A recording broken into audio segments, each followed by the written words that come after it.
We've been training the whole time. Hey everyone, you're tuned into the False Graves podcast. I'm your host, AK Baby Do the Lightbringer, And I am the Fur Man. and we're here with Frickalicious, the golden child with the platinum mind. Oh, drink water, drink water, drink water, bitch. Oh, drink water, drink water, drink water, bitch. Oh, drink water, drink water, drink water, bitch. Oh, drink water, drink water, drink water, bitch. Brush your teeth every day. Oh, don't play too many games. Oh, only 3 hours a day. Oh, respect your parents. Okay. Oh, love your mom, love your dad. Always say please and thank you. Oh, if you say words like fucking shit, I'll come in your house and spank you. Oh, don't say nigga, it's bad. Respect and love all races. Even can cheat, even Argonians. It's better to wash your faces. Oh. So, this is day 67 of the Semen Retention Program, and we're all here together in this journey. Mr. Frickalicious, thanks for joining us tonight. More than a pleasure. More than a pleasure. So, what have you been up to these days? You know, just staying out the way, getting the rapping perfected, getting my money up. You know, the main sticks. I feel you. Man, just on that grind, that Sigma grind. Are you Himothy Turner right now?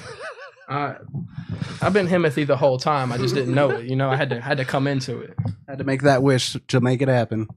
You know, we actually had the sauce on just, 2 episodes ago? Oh, you know what? Shout out the sauce. You know, Sam Dino gave me the fresh fade. You know, he keeps it real, and I appreciate you. So, how did you and the sauce meet? Oh, man, me and the sauce met way back when, you know. Coming up, I didn't know the sauce. And It's just when you started making the bread, right? no. To make the bread, you must first know the sauce. So That's true. So after I met the sauce, the bread came in. The manna was flowing. So A to good speak. example of that was Post Malone, you know, before he got really famous. His first song, White Iverson, I'm saucing. See, in that song, he discovered the sauce, and then look at his career now. And I got the hopes and prayers out for you to reach some Post Maloney's levels.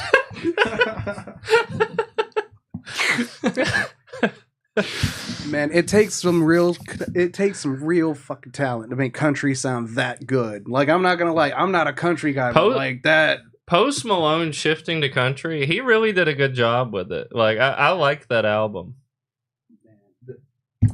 Man, that is some Joji level shit. Back in the day, he was known as Filthy Frank. He ate toilet shrimp, and now he's making these sad boy emo albums. And This man is obsessed with Joji. Before I knew Joji was making music, and someone told me that Joji was, you know, getting out there and putting out songs, I was immediately, you know, I hated the thought. I was like, there's no way this is good. There's no way this is gonna be, you know, good in the buds. It's not gonna bump. it can't. And I Right. listened to a few of them, and I was like, dang, all right. I shouldn't have, you know, underestimated this. It's pretty good, but I wouldn't say obsessed. I mean, I'm not an obsessed level of. Oh, dude. Glimpse of Us when you're going through a divorce.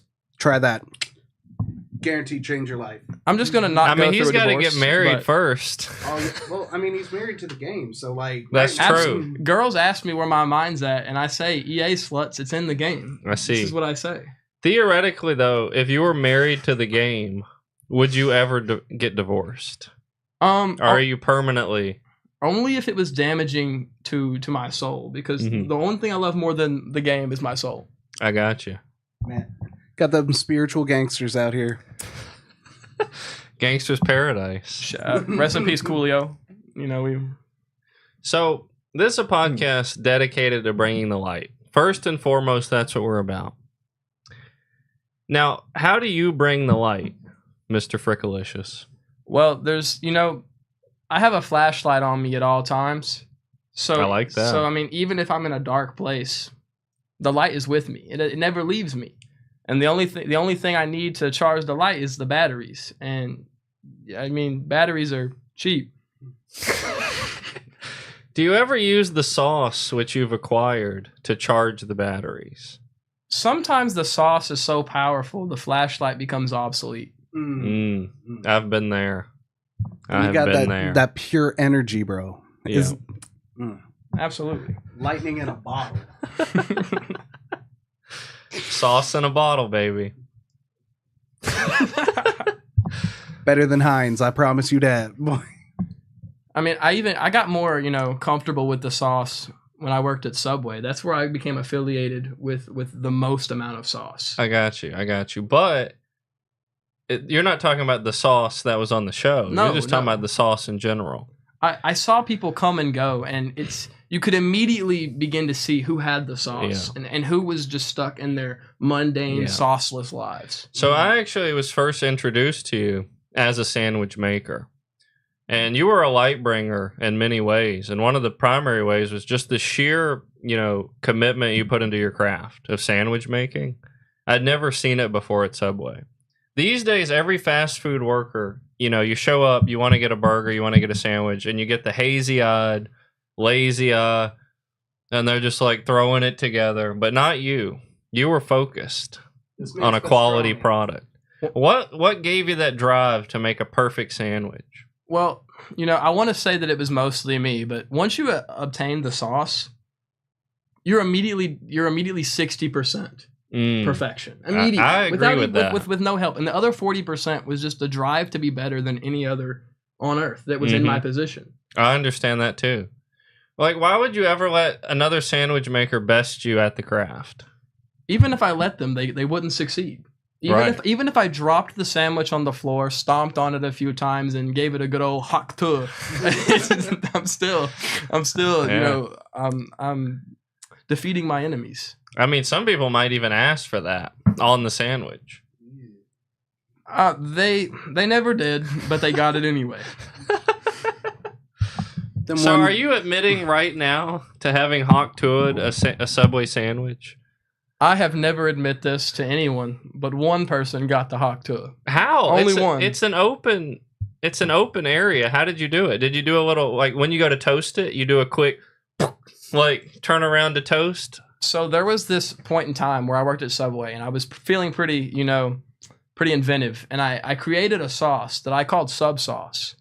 And there was a guy that came in from the district and he would, he'd come in, check on everything. And I brought this idea to him. I had created this sauce with other sauces that were already on the premises, and I said, hey, I have invented something. And he turned me down without even a second thought. He didn't even try the sauce. So I was already irritated that day, and a guy had come in there, and he was incredibly douchey. I'm not going to name drop because I looked at his credit card. And he, I told him, I said, listen, sir, I have some special sauce in the back I just recently invented. And I would love to put it on your sandwich. And he said, dude, that sounds cool. Thanks. That's crazy. So I walked to the back, put some sauce on it, gave it a little bit of that frickalicious spit, and gave it back to him. So, what makes this story even better is that he came to me afterwards and said that the sauce was perfection. That's because truly your sandwich making was so good. Even a little spit would put it above most sandwiches. But the craziest part about the story to me is a man came in with a douchey attitude and then just willy-nilly agreed to get some special sauce in the bag. Like, man, he must not have known he was being a douche. Man, as you do. It's just like whenever you go into a fast food restaurant, you treat the people that treat your food, and you do it poorly. I mean, actually, every time that someone came in with a bad attitude, other than that guy, I was extremely kind and conscientious because I didn't want their negative energy to impact my sauce. Yeah. I didn't want them to add ingredients that weren't necessary. Yeah. And so I normally didn't, but that guy just caught me on a really bad day. So, before we get off this topic, a few more questions. You moved up at Subway, right? You had moved up to a management position. Yes, I did. And so at a very young age, you're moving up the ranks. We here on the show have talked about how to move up in a 9-to-5. Did you use any of the Furman's tactics to move up? You've got blackmail and you've got sleeping your way to the top. What elements did you deploy? So I'm not gonna lie, Subway, although my sandwich making was perfection, when it came to cleaning the store, I demanded perfection, but I didn't exactly, enact that in my own areas. So it's only when I left Subway and found another job that I realized, you know, this is gonna be harder than Subway. Subway, although my perfection at Subway was more than noticeable, I feel like I rose. I ran up the ranks. Yeah, you rose with minimal effort as far as management goes. Yeah, you rose into saucedom. Indeed. Man, I bet this guy was out there letting everybody taste the sauce, Ben and Jerry style. So many cups. Well, it's more like it's not so much the sub sauce, but the things I did with the mind that created the idea of sub sauce. The platinum mind I being would applied to the sandwich. If someone would come in and it's late at night, I'd say, hey, answer this random history question. You get your meal half off. I would grab a piece of ham, and across the store was a trash can. I told them, if I throw this piece of ham and it lands in the trash can, your meal is free. It's on me. So you provided more than a sandwich. You provided an experience. Every time. Which is what I think is missing from so many businesses today is an experience. Like everything's about efficiency. It's about numbers. People forget persona makes an experience. Yeah, this is true. I think that you have to have the perfection and the efficiency. Of course. And those with the sauce can add in the persona. 100%. And that's what makes it so successful. I agree. I mean, you can have the bread, you can have the meats, but with no sauce, not a treat. Just saying. I mean, you're not wrong. Who wants a dry-ass sandwich? Who? I ain't never heard nobody say they want a bread You know sandwich. they talk about psychopaths? They like black coffee, cold showers. You show me a motherfucker who likes a dry sandwich, that's a sociopath right there. Ugh. So there was this guy that used to come in and he would get just mayonnaise on it. Would that also? That's not technically a dry No sandwich, meat? but it's nothing. Mayonnaise. Just mayonnaise and herbs and cheese. That's all he needed. Oh, dude, that's still better than one of the sandwiches we came up with before the show. Tuna fish, mustard, toasted. I'm sorry, but that... The tuna toasted on the sandwich? Oh, yeah. Yeah, That's Warm tuna is bad tuna. Period. it's bad for your inner sauce. Oh, dude, it's bad for the soul and everybody in its surrounding area. One time I worked for a company that provided me a sandwich for working overtime, and they said, "What kind of sandwich would you like?" And I told them a tuna sandwich from Subway, and they showed up with a toasted warm tuna sandwich. I mean, I didn't have the heart to tell them. Not even a $10 raise could fix that level of disrespect, honestly. Shout out to that Subway. They clearly need God. God can't fix that. So speaking of restaurants and, you know, the hell that is contained in them, I'd like to move on to the first topic of the night. The place that you most need a straw is the place you are least likely to get one. Do you agree with that? I've noticed time and time again the dirtiest, filthiest places are the same places that do not give me a straw. Someone told me that you can't look gangster when sipping from a straw, so it's rare that I even, grab such a device along with my meals. Because looking like a gangster, it's very important. Absolutely. I agree. Well, see, I don't know about that. My Coke dealer always sips from a straw, but he does have a filthy ass house. So Does I mean, he sip from a straw or sniff from it? he's just nose sipping. Both That's are all it is. viable options. No sipping. Where have you been that you needed a straw Yeah. but were without? So I'm glad you asked. There's one type of restaurant in particular that I find this to be. Breakfast diners. So there's something about breakfast diners. I'm talking Waffle House. I'm talking Huddle House. Mom and pop diners. There's something about a breakfast diner where almost the entire place is coated in a thin film of grease. I don't know if you guys have noticed, but you walk into a Waffle House, you can feel the grease on the floor. It's in the air. It is. Funny fact, actually, that's how half of Vegas feels like. Just as a... Well, they have carpet at least. They have carpeting. But you don't want to put a UV light to that carpet. Oh, God, no. But no, what spawned this was 3 times now, probably more. I've been at a breakfast diner, and they've given me a glass with residue on the rim and no straw. And 3 times specifically, 3 is actually an understatement. I'm talking about 3 times specifically, I had red lipstick on either my mug or my glass at a breakfast diner. And now if you want to just talk about smudges or grime, that's like up in the 10s and 20s of times I've had this experience. Some dirty ass mugs. Yeah, you get the cup, red lips right on it. Would you like anything else, sir? No, that'll be enough. I'm good. Has it been so? Whenever they handed you the glass, this is purely out of sheer curiosity. But Yeah. was it a guy that was serving you? Or- It's always been a woman. I've never had a male server at a breakfast diner, actually. well. So people at breakfast diners, they have interesting ways at looking at social situations, Yeah. especially the girls that are in need of some, playtime. And maybe this was just an awkward way of- Playtime? This is what my sister could be watching. So this was Okay. the best way I could describe. Does she work at a breakfast diner? She no. Okay. Thank God. By the way, side note, AK, at least it was on the rim of the glass and not like halfway down That the would be glass. impressive. Well, you have to ask yourself, what was the person previously drinking? What were they doing with their glass? Because I've never just picked up a glass and been like, oh, this Sprite is just magnificent, and they're just giving it a smack. Oh no, I'm not talking down the side. I mean like down the middle. Just like, could you imagine? I'm just practicing for what? Well, they clearly caught on to the trend. They know the trend and they're just following suit. Okay. But as you were saying, you had a story going about Yes.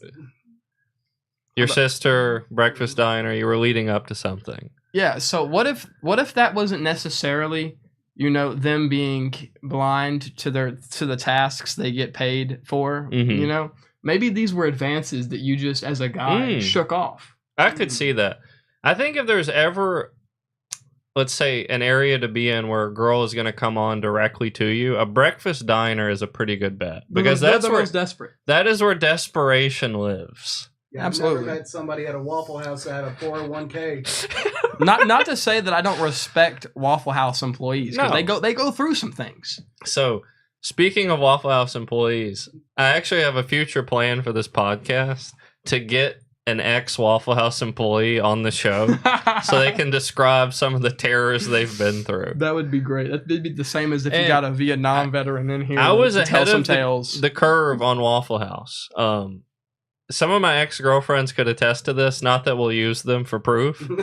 But before the meme took off that Waffle House employees have to have combat training before they actually get a job there, I used to tell people Waffle House really feels like an aggressive sport. Like when you go in at 2 a.m., it's like they give you the eyes and you both understand what it means. It's like, don't fuck with me. You order something on the menu. Don't ask for anything extra. Don't give me no problems. And you're going to get your food without spit in it. And I'm like, I understand. No spit in your Sprite. So long as you play right. That's Yeah. all there is to it. They give you that look. Like, I don't want to be here. Fuck you, but I'm going to give you your food. Just don't play no games with me. Look, I'm just telling you right now, I've actually seen a basket full of oil hit a man for coming up there and asking for seconds. Like, he was being polite, too. Was it baby oil? Oh, he wishes. I mean, that Waffle House ain't around anymore, but it was out in Memphis, Believe it or not, I've been to many Waffle Houses and Huddle Houses, and I've never seen anything off the wall. But I have cooked at my own house and made eggs and made bacon, and I know how long it takes, and it's not 45 minutes. No, It's not 45 minutes. I mean, You got to take a smoke break in between the bacon That's- and see, the eggs. Listen, that's the That's one another good thing thing. about working at Waffle House is that smoke breaks can happen right in front of you. Like they'll just pop a cigarette in front of you and I'm telling you, you want your breakfast, chocolate milk, breakfast Like, diners and smoking go hand in hand. I love that. If- That's the one thing I do like. To be honest, if I see the guy making the food smoking, I know the food's gonna be better. Like Absolutely. I know it's gonna slap. Mm-hmm. Because cigarettes and vapes for people that don't have sauce, it gives them like a faux sauce. It does. Absolutely. Pseudo sauce. Oh, dude, and that sweat right there. If you get Waffle House sweat in your food, you have to take a drug test afterwards. You're going to be having the best trip of your life eating French toast. But that may be true, but you're going to sleep well. Oh yeah, You're going to sleep well. Do you think they drug test at Waffle House? Absolutely not. They That- couldn't. They'd have yeah, no employees. they would have They'd no- have zero employees. Like there is no way. No staff their except first- staff infections. They keep one employee with clean urine on staff for for everyone else. But he he's the doesn't- corraller. He's the rancher, making sure that the rest of the cattle follow him on. Oh yeah, but like the first question I've actually filled out a Waffle House employee manual. I was on hard times. But like the first question in He there, didn't get hired because he couldn't fight. That they realized he didn't have a fighting background. Being jacked is actually one of the specifications for the job. So Yeah, what happened with you? well, see, the first question on there is, can you fight? I put no. The second question is, can you bring an 8-ball for the manager? And I was like, I'm already hard up for money, man. I can't take out a loan. The only place in states that, require you to have a license to carry a gun, in those states, it's okay to have one in a Waffle House. It's the only place in the whole. You don't need a license. It's a lawless land. It defies politics. Absolutely. It 100% does.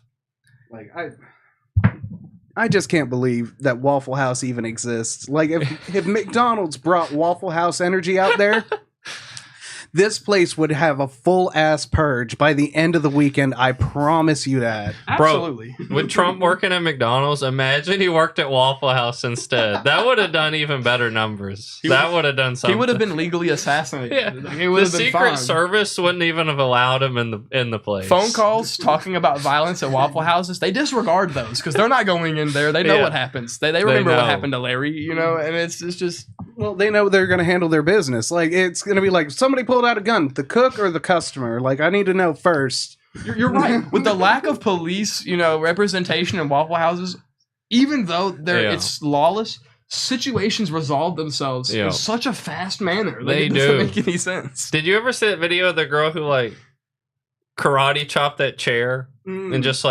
threw it away? I have not seen that. But that sounds hilarious. So you have to look it up sometime. There was a time where a customer threw a chair over the counter at one of the girls, and she not only deflected it, she juggled it and threw it back. So she caught the chair with her arm, did this, and sent it back. You can look this video up. She got fired, believe it or not. She was in the flow state. She couldn't help it. But you know what happens when you test your manager? Yeah. They have to test you back. That woman has been part of more fights than Mike Tyson. I put money on that. I stand by it. They say if you want to fast track your way to the UFC, you just let them know you used to work at Waffle House. And you're right in. You get to skip the first 3 fights, minimum. You automatically get fast tracked to go ahead and let the rookies still breathe. You get a shot at the title belt on your first fight. I've actually known many rookies that have entered the UFC that have quit knowing that their first opponent was going to be an ex Waffle House employee, and that's enough to scare a man. Even Conor McGregor is just like, no, I won't take those guys. He's not dealing with that. Look, he wants your belt, but he ain't going to go ahead and get high for it. Oh, God. Yeah, man, it's true. It's true. So, as the guy with the topics for the night, a hard transition here, not a smooth one. I got another topic. While we're ruminating on it, you guys come up with something, something inspiring, something light-bringing. But the second topic, and this is a problem I have, a genuine problem with reality itself. Okay. The caloric density of nuts is so high, it should legitimately not exist. It should have been banned by the laws of nature. The amount of calories in nuts literally boggles my mind. And in nuts, we're talking testicles or peanuts? Both. No, I don't. Because there's plenty of protein, going on. No, we're talking about peanuts, almonds, walnuts, cashews, pecans, what have you. So I was out with my girl the other day. And there's a brand, I think it's called Skinny Girl or something. Skinny Girl, yeah, Skinny Girl popcorn, Skinny Girl ice cream, etc. Okay. She got a pack of Skinny Girl almonds. And I'm looking at this pack, and keep in mind it's 2 by 2 inches. It's a small pack. It's hard to believe it even got a shelf space. Okay. I'm looking at it, and I flip it over, it's got 190 calories. I pick it up, and I'm like, it's less than half full. I wonder how many nuts are in this. Probably 15 or less. Close to 200 calories. And I'm like, I bet there's 15 nuts in this. We open it up. Sure enough, it was 13 nuts for 200 calories, give or take. And I'm like, it's not Skinny Girl almonds. You just put no nuts in here. If you think Lay's wasted space, you could have put this fucker in a 1/2 inch by 1/2 inch bag and it would have fit. Okay, so wait, size what? Look, this right here I know to be that right there is 12 inches. But anyway, how big are we talking? Yeah, how big? That's about right. How big were the nuts? Oh, the nuts or the bag? The nuts themselves. She's Oh, at well, 17. almonds. Almonds. Oh, Right. okay. Almonds are like This this. big. Yeah. So they're preying on desperate women that just want to eat healthier. Yeah, well, it was skinny not because they reduced the calories in the almonds, but because they reduced the almonds. See, that's the problem. Like, what they should have done is just gave you a little note at the bottom with a middle finger sticking out. You really want to be skinny, or you kind of want to be skinny? Like, that was a sampler. That was a sample size of almonds. I just can't believe it. How do they have so many calories? How? GMOs, aliens, the deep state. They kind of just make these things happen. I could see that. Aliens probably put peanuts on Earth. Well, I mean, look how many from the 1970s up. No one had a peanut allergy. All of a sudden, 2000s, every kid that gets a PB&J, that's a 25% That was the chance. aliens. Not only did those kids emerge, but they had to sit at separate tables like they were being segregated. Yeah. Like, What's wrong with you? Well, dude, in the 70s, it's like, oh, it's because, I'm a different race. And then in the 2000s, I could just fucking die. peanut butter puts me in a coma, man. Dude, I can't have all that. Peanut butter kids were like the original LGBTQ growing up. Like, they had a sign in the lunchroom. Good slurs for them. Be Absolutely. kind to kids with peanut allergies. It was like right in the lunchroom. It's Hey, like, watch out. Somebody's going to open a Reese's. like, Even some of those kids were so dramatic. They thought even a whiff of Yeah. the Reese's was putting them into anaphylactic. Yeah, Like they right. weren't getting out of that. man, they would suck to be allergic to nuts. Man, Absolutely. It would suck. man, I'm not going to lie. I would play that up every time. I'd be that guy that walks past the smoke pit. I think women in above the age of 45 that are without spouse but with cats. If you do a statistic on those people, 95% of them are allergic to nuts. That's the issue. That's very Absolutely. possible. Absolutely. It's very possible. I could definitely see it. I'm not going to lie. I think some of those kids were playing it up for the EpiPen. They were like, yeah, no, I smelled one back in the bathroom. Come on. A lot Any of minute people now. don't know the high the EpiPen Wait, gives does you. an EpiPen give you a high? No, I don't know. I'm just. Because I would he try. would it. know. I mean, he would know. please elaborate on your EpiPen high experience. Let me go ahead and sit you down, son. Let's go. Okay, so have you ever experienced something so scary you get like that adrenaline rush? Oh, Absolutely. This is not a PSA endorsing it. However, it's basically that. Holy hell. Yeah. Man. Oh, dude. And the reason why I got it, the EMT fell on me instead of the other kid. I promise you. Fell on you? Wait. Dude, guy had his shoes untied. There was chocolate milk on the floor. I didn't get a chance to look because I was running after that. It was basically... and I was gone. I was gone. Are EpiPens a performance enhancing drug? I think in the drug Olympics, it should be allowed. I see. What if you popped an EpiPen before entering the bedroom?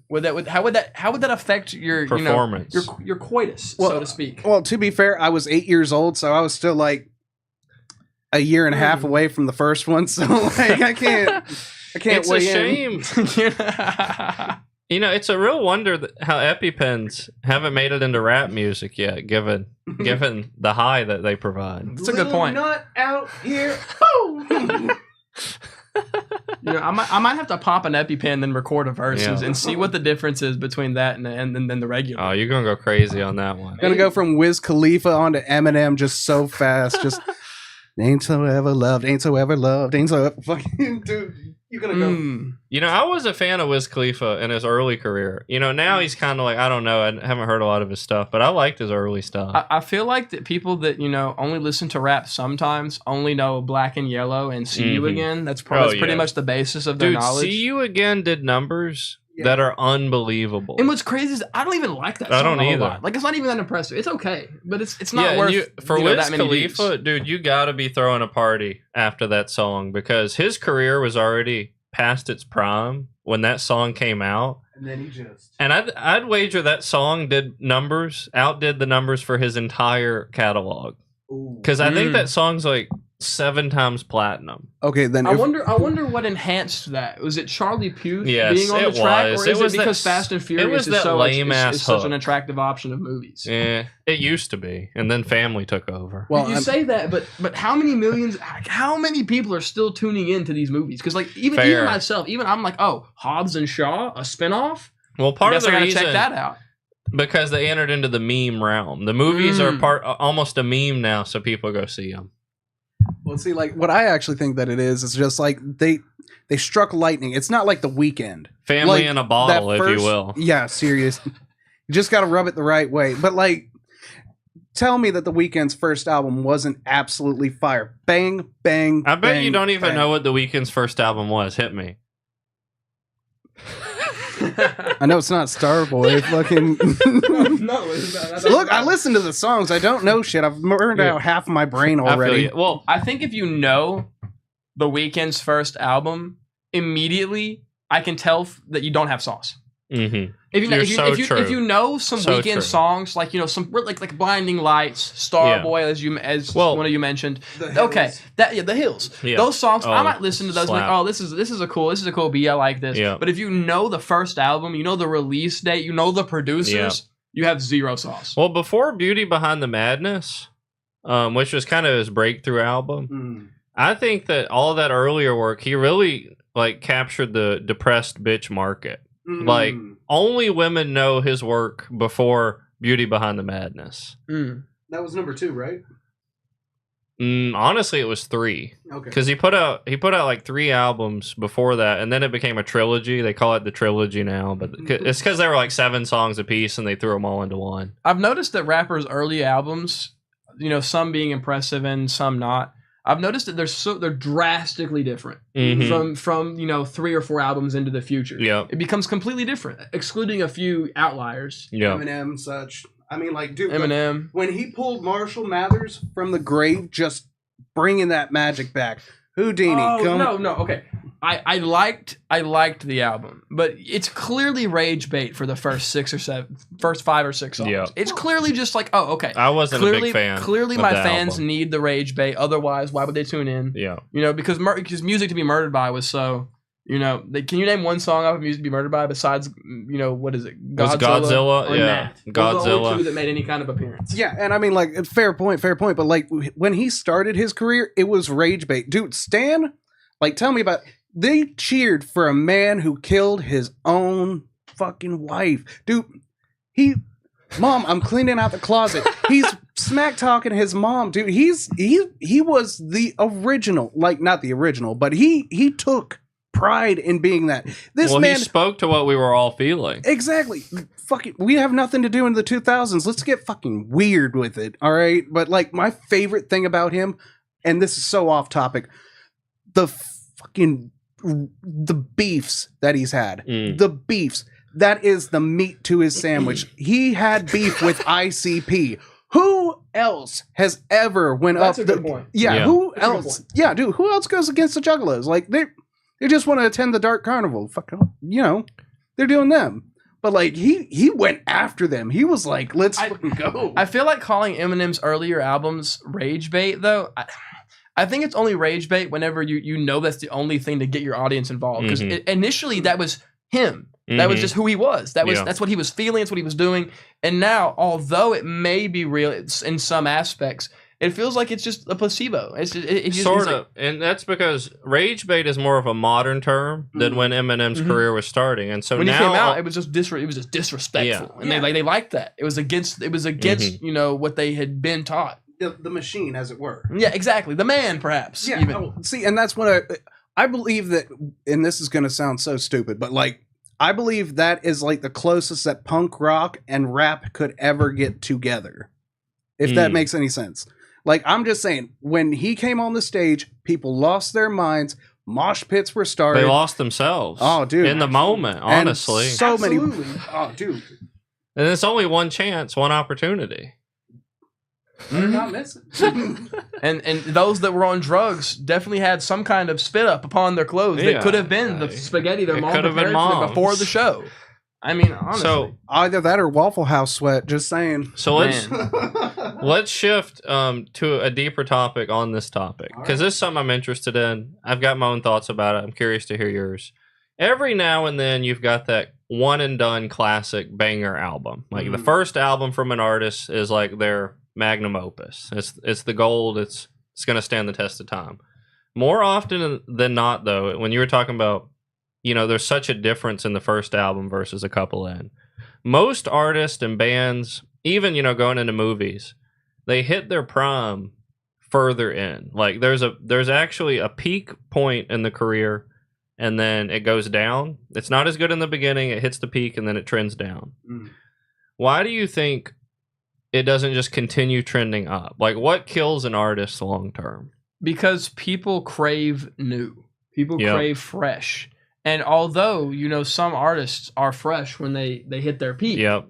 The moment somebody gets tired of something, my best friend, he loves listening to music, but I've noticed that the difference between me and him is he gets tired of songs much faster than I do. For example, I was playing Like That earlier today. And though he doesn't hate that song, and if it comes on, he won't complain. He doesn't listen to it like I do because he gets tired very, very quickly, which is, I think, the most of society, considering that phones have become, it's everyone has a phone, everyone is scrolling, and their attention span is so fast. They want new content. And whenever somebody that is actually, producing good music, once they've hit that peak, like, oh, this song is so great, and they can't do better than that, then it's over. It's over for them. So, I think it speaks to a real issue for modern people who want to be famous or celebrities. Because, you could argue Taylor Swift is outselling Elvis, right? Because that's true. Sure. But even though she's a super celebrity, maybe the biggest today, I don't think any modern celebrity holds the weight on people or on society like Elvis or Michael Jackson or the Beatles. Like, these are people who at their time, even if their sales were lower, and that's because it was harder to get music. I mean, it's harder to get it into your hands. Yeah. These days, streams count as music or count as downloads. Dude, I've heard of TikTok songs that were counted as songs. Like, seriously. Yeah, exactly.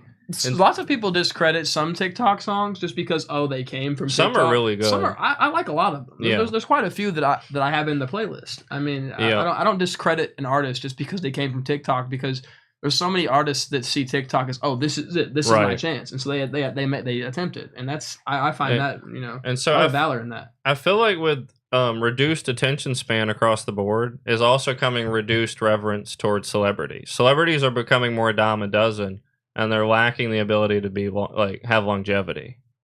Like, there's so many more like celebrities for a year and then never, like Lil Pump, right? Just in and out. Like, he's still a celebrity, but nobody knows him or listens to him. No, he had that one song. Gucci Gang. Yeah, that one. Yeah, but see, the problem is now we don't crave quality, we crave controversy. Exactly. Like, name one P. Diddy album.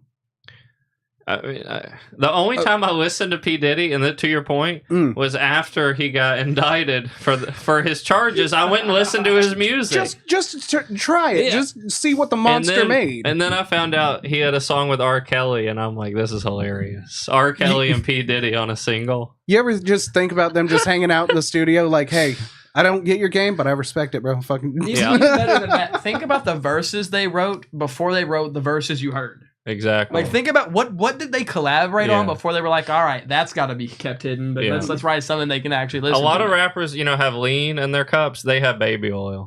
Like, they were double cupping some of that xenochrome in it. But yeah, it's like, how are you gonna, in the modern world, how you become a celebrity with a long term, like with some longevity? Like, the only ones I know of are Taylor Swift, Drake, but like, they're on their way out. Who's gonna replace them? That's a good question. Problem is, you also got ones like Beyonce. Oh, yep. Thank you for the tip assistance. So, like, people like Beyonce are but I'd always argue her career's kind of over at this point. Well, I mean, arguably until she makes a tape, and then she's going to get that Kim Kardashian fame with for the a P. while. Diddy tapes when they come out. Oh my God! Could you imagine? Actually, I'm going to rescind my recent statement because she's, although her music may not be popping off as now in modern times, the moment those tapes come out, the buzz around her name is going to be gigantic on all of their names, on any of the names that come out. Yep. It's going to be huge. Oh, dude, Megan Thee Stallion's gonna have another revival. You're gonna have people on there like fucking Oprah. I haven't heard anything out of that chick for like ever. So what this tells She me, knows. I'd be surprised She if she wasn't in knows. Barbados right now. Like, no extradition. what I'm hearing though is all that's left is controversy. It's what gets people mad. That's the one time where millionaires get hit in the dick. Like that's And when that really pisses me off. Oh, I mean, like you remember back in the day, like about a year ago, Drake Bell. Yeah. He had been charged. Yeah, he went to Mexico, changed his name, Yeah. came back, found out that the Nickelodeon dude was, doing all these. Dan Schneider. Yeah, and then he Mr. came Feet. back, and they're like, "Poor Drake, Oh. Bell." Wait a minute, let's drop an album, then let's go back to the public. Let's see how that works.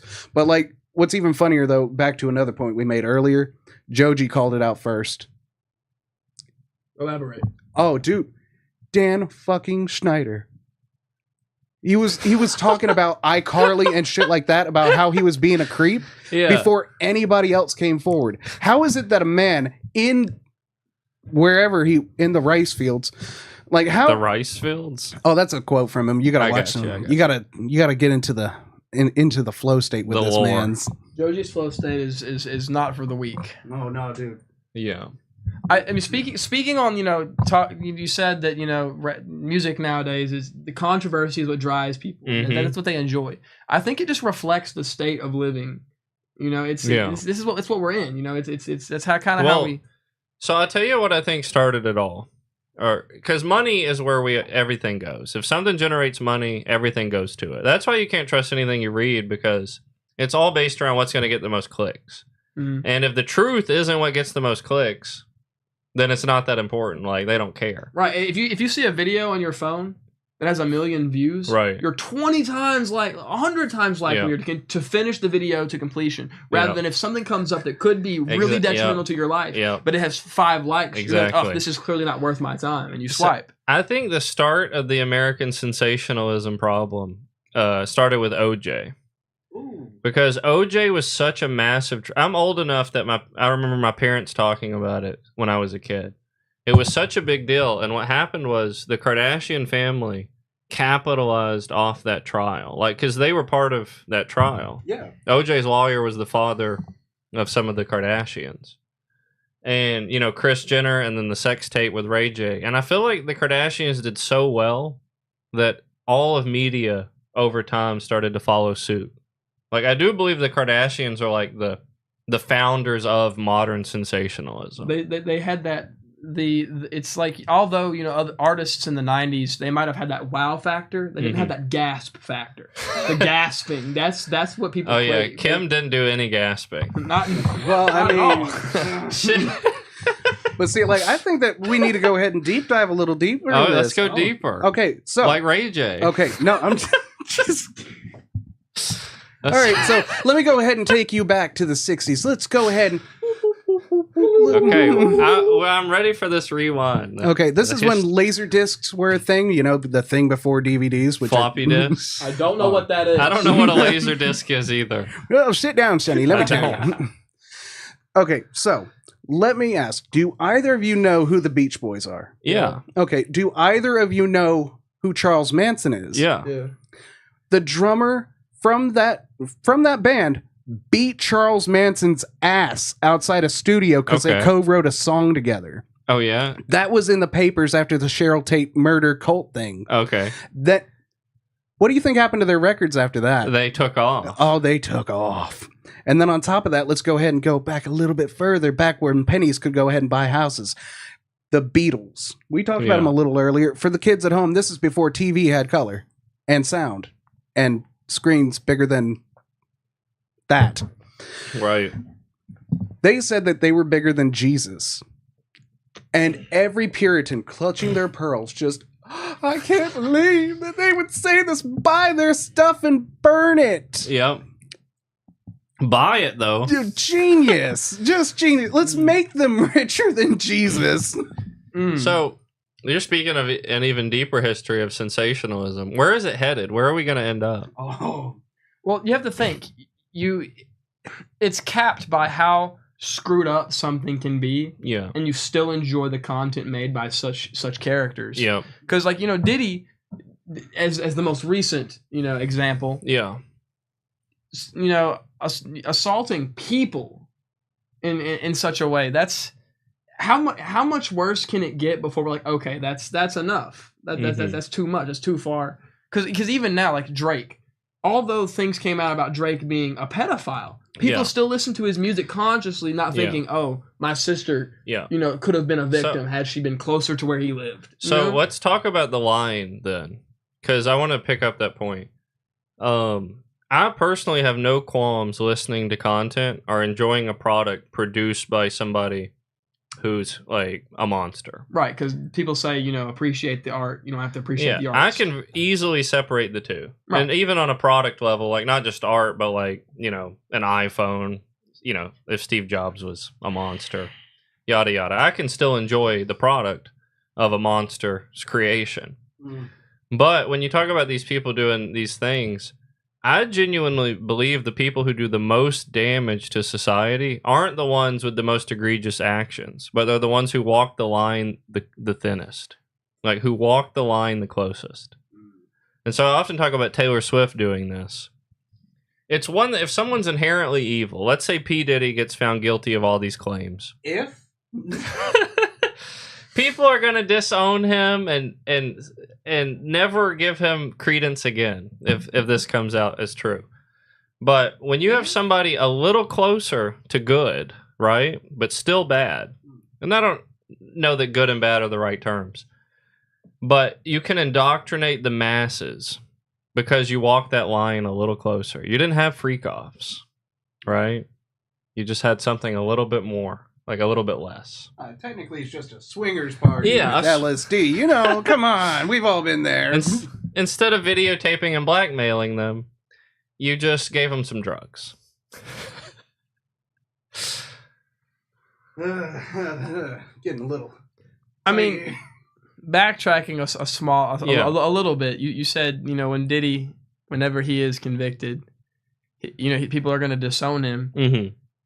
It depends on how close to home it hits, because sure, Diddy, for the people out there that like Diddy's music, they're going to be crushed, and some of them will disown, and some of them will be like, oh, well, I can still enjoy the song. Yeah. But think about all the people that are going to follow behind. Because when Beyonce, as we were talking about, the moment it's exposed on her, how many white girls are going to listen to all the single ladies on their way to their first, dance at high school? Yeah, right. Plenty of them. It's not going to be affected. Well, that's what I'm saying. That's what I'm saying. I think Beyonce would be a better example, potentially, of causing more damage than Diddy. For sure. Because sorry. Go ahead. Hey, fair enough. Look, we only got one tip, but I would argue. So many tips back here. We're just keeping them. I mean, we don't believe in death, but we do believe in tips. Okay. Please donate to the OnlyFans.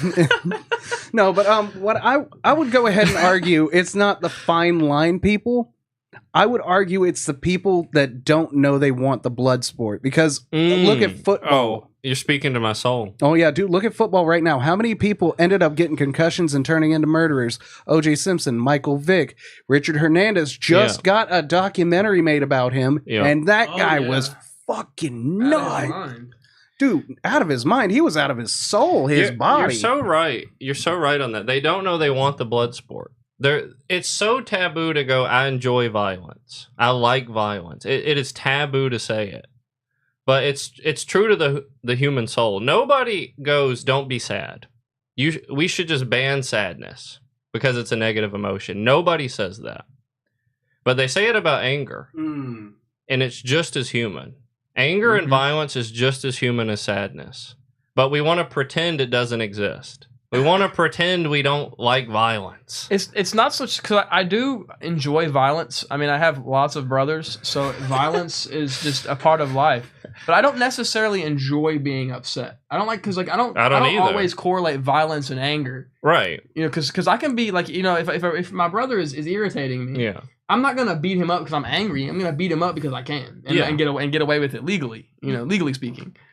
Like we've all been kids. We've all shadowboxed before. That's not anger driven. Sometimes But the shadow is a soul. I mean, like occasionally you get that gut punch. But like what I'm saying is those Waffle House fights, all three of us, we were hyped as. And you think those people were calm? You guys can put this together. I'm not going to explain it, but here's what I'm saying. I'll just summarize.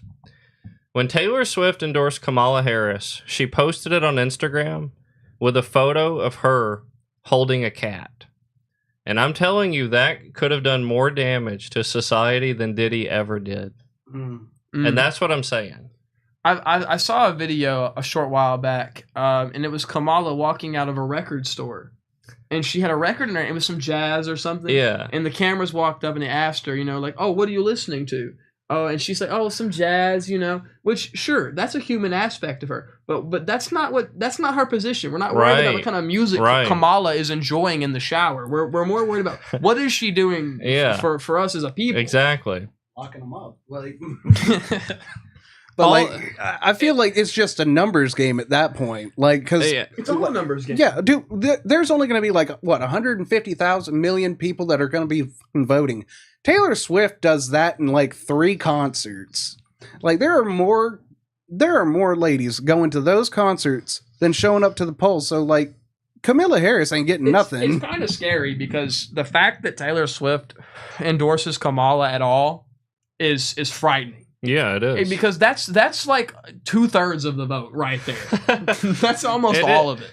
It's concerning for sure. It's unfair because even though Trump took a bullet to the ear and stood up and said America, people still trash talk his name because Taylor Swift said Kamala would be a good fit. And that's why I'm saying the most dangerous people are the ones who walk the line. It's not the ones super good or super bad. Right. It's the ones who are in the middle that can sway people. And because they can sway people and they know what the light and the sauce look like, they can bring you somewhere you're not supposed to be. It's false light. It 100%. Like almost like an anglerfish. They're bringing you in, and you don't know that your doom is impending. You just don't know, and that's not your fault. But to some degree it is. I would suppose. Well, I mean, like, I would. Oh, by the way, you guys also forgot the second attempt on his own fucking golf course. Like, let's not. That's true. Wait, I didn't hear about that. He didn't get. Oh! It wasn't any shots fired, but a man showed up with a gun to assassinate him. Okay. So. It looked like a golf club too, which is just. I love the creativity. It's guys, I swear, it's a 9-iron. A 9-iron. No, with a trigger. But his name wasn't Jamal, so they figured him out. What are you doing in the bushes? Looking for my ball? You don't even have a bag, bro. But like, bitch, I'm in my bag. Yeah. But like, I think that those people like that can do the semi-light, semi-dark thing, which I don't think that Taylor Swift lost a single fan during that. Yeah, Joe Rogan had a deep fake of him promoting in what's his name, the president, old man, looks like a guardian. Oh, Biden. Yeah, Biden. Sorry, I forget about it. Oh, I thought his name was Popcorn, but no, his name is super gay. That's where we call him back where I'm from. I don't much care for his politics. His politics are gay. The way he looks is gay. He talks about spaghetti sauce, and sauce isn't gay, but spaghetti sauce, and that's gay. Spaghetti is pretty gay. But let me get to the point. Noodles. You know how many other. It goes a lot deeper. I mean, you can't slurp down a noodle and be straight, but like somebody said, you know what can make this less gay? Meatballs. And they were sorely mistaken. But like, okay, back to my point. But like, sorry, so that deep fake, that wasn't even true. You know how much hate mail Joe Rogan got for that? And like, I mean, I get you. I mean, stacks on racks, my boy. Ugh. He got more hate mail than Taylor Swift's money, dude. Oh, I can't believe that you've done this. And it was just a picture. Dude. Like, they didn't even do that AI thing now where they're, like, faking them playing Dungeons and Dragons and crap. Like, it's... Oh, yeah, I've seen those. They'll be playing Call of Duty or something, and it'll be like, Sleepy Joe, please hit your shots, hit a headshot, throw a grenade, quit losing the bomb. And so... Oh, my fellow American, please, all this crazy... throw the grenade. all this crazy shit that we're a part of It's destabilizing us over time. Absolutely. And I think genuinely that's part of the point. Because I think there's a cumulative consciousness at play here, like of all humanity. And in Western societies, I think at the core, the biggest thing we're running from is boredom. And nothing gets us out of boredom more than genuine concern. Like, we beat life. We beat nature. We're living in AC houses, driving AC cars, doing office jobs where we just put in 3 figures in an Excel sheet and call it a day and email Nancy, hey, we updated those numbers for you. It's an easy life in the West. And so what do we have for challenge? What do we need? The cheapest challenge we can get, controversy. True. I mean, that's very true. And also, you know, it's progressing, like the demoralization of the country as a whole. It's breaking down. It's breaking. I think it's because we want it deep down. Absolutely. We need to. It's like, I heard a quote that's gonna sound corny, but it's you know, strong men create easy times. And easy times create soft men, and soft men create hard times. We're just unfortunately in the bad end of the soft men. So I think quotes are very cheap, but that's one of the realest ones out. Like, that's one of the ones that I read and I'm like, this actually holds true, like, today. Like, it doesn't even sound redundant to say it because it's so true. We're in the soft time era, we're edging our way into the hard times. And see, that's what. Remember a couple of episodes that quote. And that'll happen though when you edge long enough. Oh, dude, you end up in the hard times. Oh, dude, at that point, there is no more hard times because you can't take it no more. But like back in a couple of episodes ago, go ahead and check out the cricket episode. Gross, but I'm name dropped Mark Twain, and this is one of my favorite sayings because it also proves kind of true. Yeah. You can either be sane and miserable or insane and happy. No, happiness and now I'm just going to fucking botch this. While he takes a moment to, put together his thoughts, I'd like to answer one of the questions in chat. First, no, there's no producer reading the chat. Oh, we have a producer, yes. My bad. I didn't mean to discredit you, man. My fault. You're good. Jamie's just having a We've got 2 producers. We have 2 producers. That's actually my bad. I didn't know. Okay, so we do have a producer. Did you want to answer the second one? What was the second one? Oh, somebody goes, "Are you guys soft men? Gen Z is soft." I'm only soft when your mother's in the room. just kidding. Just kidding. No, I wouldn't consider myself a soft man. Yeah, I would say I'm very unsoft. Some people often refer to me as extremely hard. However, I would say if I had to describe myself, it would be insane. I'm a very insane individual. If any individual with any, like, if they can break away from this, I'm content with, being drab and mediocre. Anyone that breaks free from that is considered insane. That's just kind of what happens. True. That's the progress. Like for example, Kanye, he's like, I'm tired of this mundane, go to college type schedule. No, he said no, I'm not about that. And immediately he's insane. We're going to disregard the Hitler comments perhaps. But before we got to there, asking if we're soft is just unbelievable to me. This is some of the hardest men, like the hardest group of men. I'm extremely hard right now. Oh, dude, I can't believe that's even a question. Well, back in the day, my nickname used to be Mr. 3/4. I'm just saying. Yeah. This is the fur man. Like, the dude's raging testosterone. I'm the light bringer. How do you think I got to be the light bringer? Because I held on to so much darkness. And how do you think I did that? Because I'm hard. And a platinum mind without a hard shell. Yeah. Without the hard exoskeleton that I present to you guys today. It's susceptible to what's a good word here? To viruses. to diamond.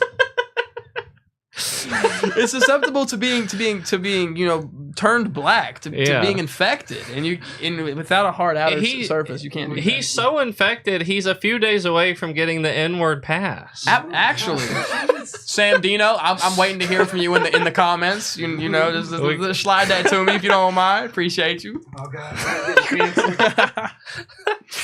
Getting canceled is such a funny phenomenon to me. Like, it's always like for 3 days, and then it's like, okay, you're It's allowed like- to come back. It's like, all right, Yeah. it's all right, Okay. Kanye. You know what? You might have liked Look. Hitler, but vultures too. It bangs. Everyone's heard of the 3 wise men. This is the 3 hard men, okay? That's what this is. Of prophecy. The production album will be dropping soon. We've got merch in the store. 3 hard men. We're like 5 guys, but for your ears. if you wake up with the sauce in your soul, it's like taking 7 Viagra in the morning. That's you true. immediately are harder than all of those around you. That's true. Well, see, it's better to have the sauce in your soul than just on your chest. All right, Although sauce on the chest is a fun pastime activity. I won't lie. Yeah, it's like that quote, I'd rather be hard and not need it than be soft and not need it. better to get pissed off than pissed on. Just saying, guys. I think that's our Kelly's quote. So we're done some rambling here. I'm going to turn it over to Frickalicious and the Furman. What's some topics, some light-bringing topics to cover? What's something you want to tell to society? Something we need to hear for those at home that want to improve their lives. What's a topic? If you are comfortable with being content, then don't complain about the circumstances you find yourself in. Because if you're content with the mediocrity, if you wake up and you think, oh, okay, although this isn't the best I could be living, I can survive, I can manage this. Yeah. Then you underestimate your ability to manage so much more. Mm-hmm. Because your ability to your surroundings cannot be what you want if you're not willing to get it. Because no one's gonna get it for you. Your mom is out of the picture. She might have taken care of you for a little while, but now it's on you. You have to take care of business. Mm-hmm. And if you don't put yourself in the position you want to be in, no one's gonna take you there. Even the family members that might say, "Oh, you can ride my coattails," although you might, that'll only get you so far. So, not to get you off topic, but I want to ask a question in relation to that. How does that relate to the need to be grateful? Not settling for mediocrity versus being grateful. How do you balance being grateful for what you have and not settling? Oh, if I may. Because one does not exclude the other. Mm-hmm. Being grateful does not mean stop changing, stop growing, stop being the best you can be. Because people that stop, they stay stopped. Mm-hmm. People that are in content are in basically a sinkhole. Mm-hmm. And they don't even know it for the first 10, 15 minutes. They're just like, man, this is some warm sand. This is great. About 10 minutes later, they're up to their knees. Oh my God, I've got bills. I've got this. I've got that. Taylor Swift dropped a crap album. I can't take it anymore. Yeah. If I might add, people, you're gonna wake up and you're gonna be hungry. And when you eat, you can be grateful that you had food to eat. You were able to eat. But you're going to have to eat again. Eating again is natural. You're gonna have to continue to consume. And you can be grateful for what you have. Yeah. And continue to strive for a better quality. Yeah. So I have a quote that I live by on this issue. That's part of the reason I juxtaposed it with gratitude. It's be grateful for everything you have, expect everything else. I genuinely live by that. I expect everything I desire, period, unfiltered. And I'm grateful for everything I have. Balancing those two is actually very tough. It's not an easy thing to do. Yeah, seriously. But that's where modernity and contentment has got us. Mhm. It's not having the desire. It's not doing that. I'm comfortable where I am standing. So I'm not going to change. I mean, like, why change? Why We grow? got a lot of people going out on Frickalicious. I want to speak to some of the comments and navigate this realm that I've been given multiple criteria on how to address these comments. But here we go. Somebody's talking about Peterson being a monster. I agree. You know, one of the things Peterson says to young men, be a monster first and then control it. He's got a lot of negative opinions about Andrew Tate, and that's, there's a lot of fair game there. But if there's anyone who could perfectly depict what an unfiltered desire monster is, it's Andrew Tate. He's very good at that. So if Andrew Tate were to refine himself into a more civilized form, you could argue that's the perfect man by that standard, Peterson's standard of be a monster first. And the reason why you want to be a monster first is because nobody cares about a weak man, period. So, like, it just pays to be a monster. Like, it pays off. That's the first step in being a good man, is being capable of violence. Especially, if I might. please. Peaceful men without power are not peaceful by choice. They're peaceful because they have no choice. Men with power, men with strength, men with desire who choose to be peaceful, that's your monster. That is the equivalation. Yeah. That's the bridge the gap. It's not saying go out and slap your wife. It's not saying, just start doing cocaine and driving around because you can. Yeah. It means have yourself in order and be able to make your will happen. Just actually have the ability to do so. Yeah. And if you want it to happen, you can make it happen. But, also make your bed, eat lobsters. I mean, I'm reminiscing on something that I was talking about with my stepdad at one point. People that are looking at families to steal their children, to steal the things they have, the first thing they take a look at is what kind of man is running this home? What kind of man is running this family unit? Yeah. And if you're not a monster, they see you as an easy target. Yeah. And it's I find that so interesting because the way that, although it's not necessary, you have to think about how it affects other people around you. The people in your inner circle, if you're a monster, their lives, by proxy become better. Yeah. Just because you have decided your strength, it goes into those you care about. Yeah. And that's what I think about. So that's it's a previous topic. I'll bring it up. We had talked about Vlad the Impaler. We talked about how strength and mercy are correlated. And if you're not strong, it's hard to show mercy. And we talked about inviting a homeless man into your house as a normal man versus being Vlad the Impaler. And if you don't know who that is, that's a guy who killed people by shoving a stake up their butt. Dracula. That's where we get Dracula from. Yeah. And so I'm like, Dracula, right? You're a normal dude. You invite a homeless man to your house for food. Maybe he steals something in the house. If he knows you're Vlad the Impaler, he ain't stealing. Oh, he ain't touching shit. The same power that a mob boss would have. Exactly. Yeah, I see what you're he saying. ain't stealing. And so there's a correlation there. Yeah, it's the old Theodore Roosevelt quote. This man also took a bullet for the country, went off and did his speech. Love him. Speak softly, carry a big stick. You can't crave respect. You can't want the respect in your life that you need if you're not a strong man. Because as you said, if you're Vlad the Impaler, no one's gonna steal from you. And especially if he showed mercy to you. Imagine if he puts sticks up people's butts that did nothing to him. Imagine the guy he was nice to who betrayed him. Exactly. And it's without the respect. Men will say, "Oh, touch is my love language." Words of affirmation. These guys, the softer guys, that's okay. But if you have respect, that's all you need. The love, even then, becomes obsolete. You just need the respect, if nothing else. Yeah, because if you can have love without respect, but you can't get respect if you. Yeah, because the first thing you got to do, and this is going to sound soft, but you got to love yourself enough to respect yourself. Boundaries, stuff like that.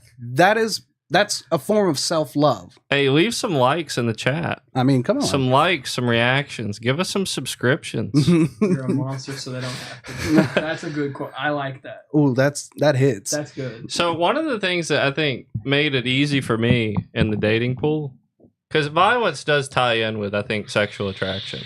Because I'm a very feminine guy in terms of just my taste. I'm not Bro's a gonna drink some masculine Pinot dude. Grigio. Exactly. I got you.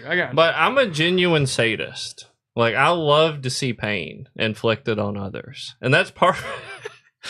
That's part of bringing the light. It'd make you and a masochist best friends. Let me ask you a question. Are you a masochist? He is. My GIMP mask is actually in. See, that's what happened. I started soft. This man got me hard. But no, it's true. And I've realized respect. But I'm committed to good. I'm committed to doing the most good.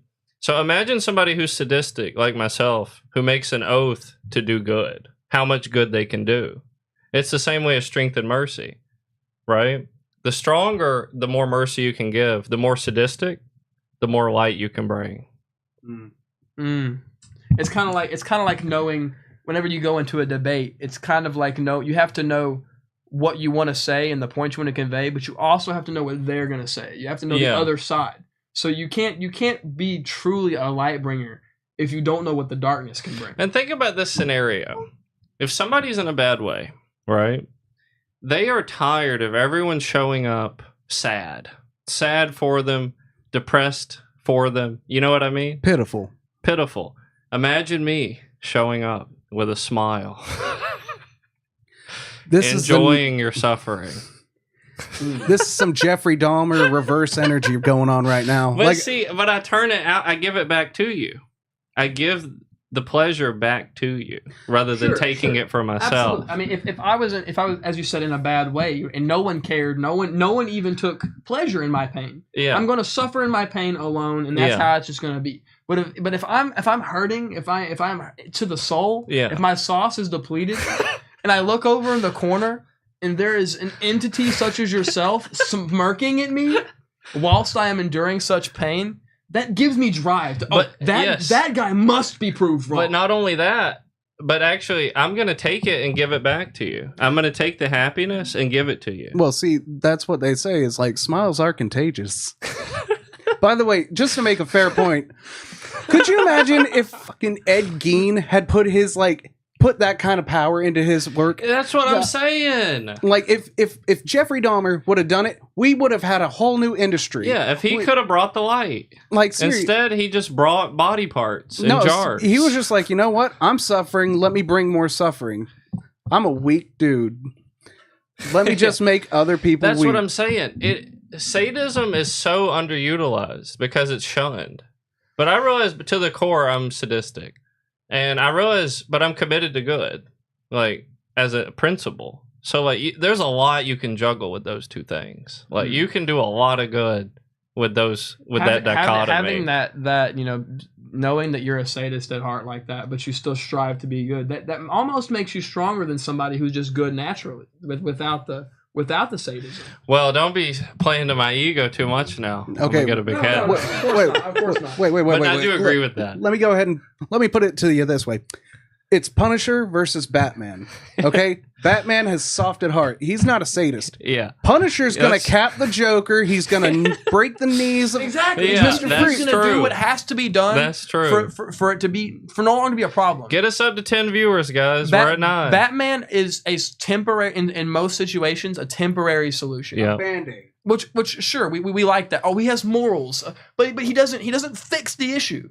Yeah, I mean, Joker, I'm such a nerd. Joker's still piling up bodies, exactly. Yeah, but oh man, dude, it's stitches versus like a Band-Aid. Like, do you want your doctor to be able to look at your pain and be like, "Hey, look, we got to pull that bullet out," or do you want something and just? And so I'm saying, imagine the guy that genuinely likes the Joker but will murder him anyway.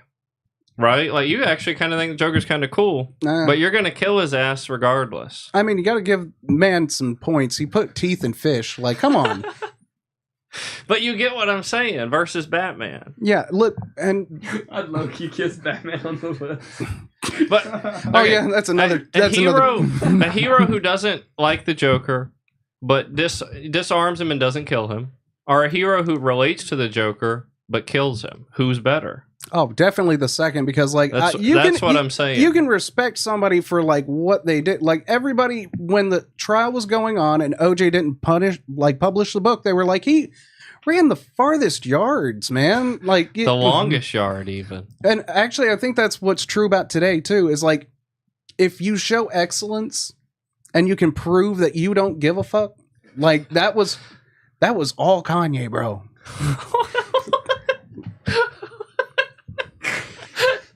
That man had his hood on to cover his smile. That's what happened. Yeah, the smile of Kanye, as the formerly known as Kanye, as the media would say. Formerly known as the Batman who laughs. Topic shift. Topic shift into a rant and rave.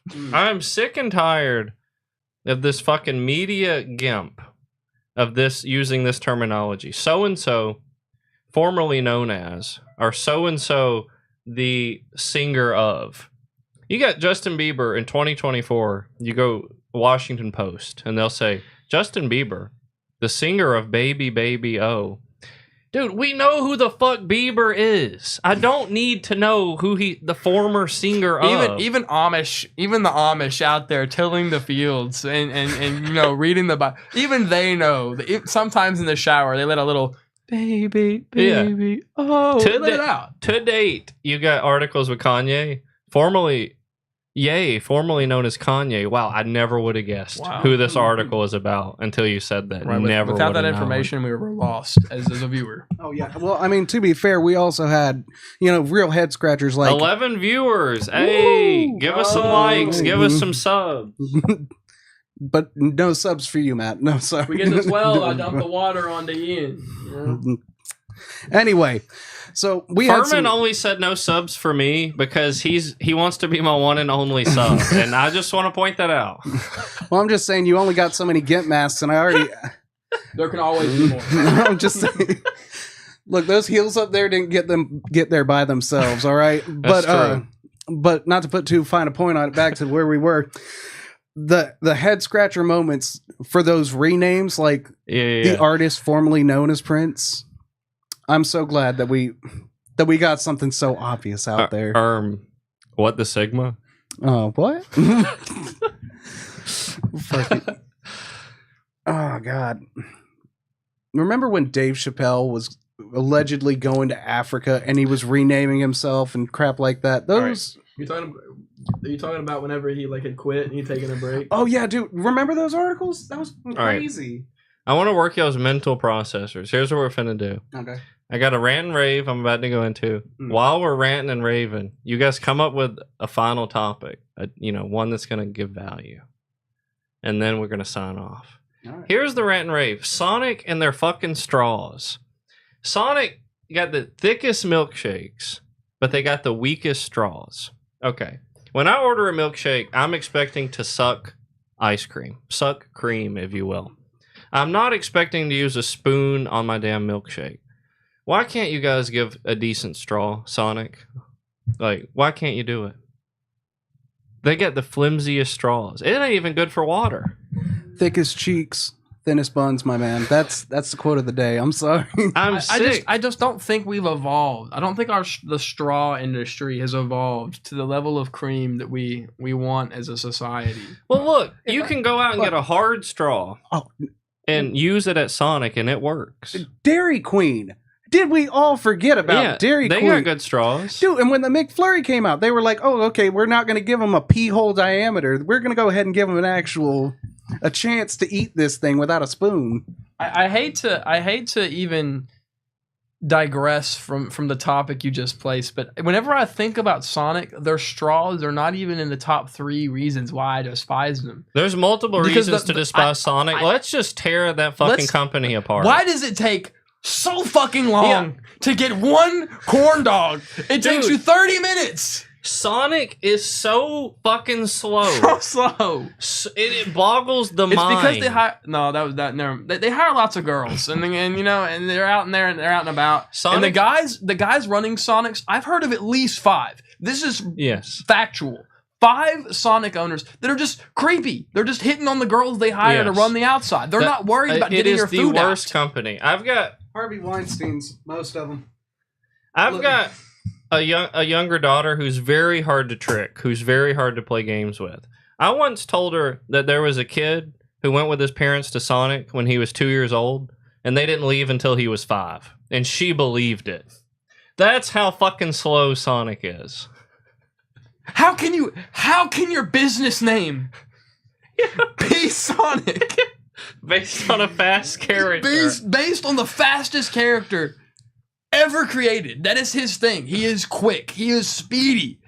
Andale Ipa. That is who Sonic is. And you've desecrated what he stands for. Well, see, what you don't understand, every single time that you guys get the corn dogs, they have to restart up the machines. They got to go find the coldest ones in the back of the freezer. When you get a sweet tea and it takes 45 minutes to get it, with the most flimsy fucking lid to ever And exist. straw. Dude, oh my god, it's a perfect And not only combination. that, they mastered they talk about Sonic Ice. Mm. They mastered the art of giving you the least amount of liquid in a large of any company. Their ice is so small, it fills the entire... You can pour that thing out, and it's like this much liquid. Absolutely. And what sucks is that the ice is awesome. I do prefer that ice Yeah. over regular ice. But I don't want to have to, I don't want it to be ritual that I have to ask for light ice. No. I don't want that. No.